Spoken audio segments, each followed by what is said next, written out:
We don't learn best locked in a room with people who are exactly where we are, right? If I want to learn how to start a business, or, you know, when I made the transition from being a school principal to a speaker, I started to reach out and find out, like, you know, I didn't need to be in a room with 15 other principals who want to be speakers and never done it before, and we're all swimming in our weaknesses. I need to be in a room with, this is what I tell every prospective consultant, every prospective speaker, anybody who is looking to start any kind of business. My first question is, who's doing what you do? That's the first thing.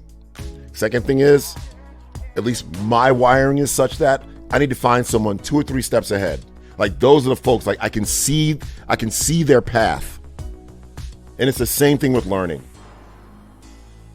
Who's doing what you do? Put your finger in their belt loop and hang on. Take them to lunch, take them to coffee, set up a Zoom meeting, have 10 questions ready for them, and then take action. That's what learning is about.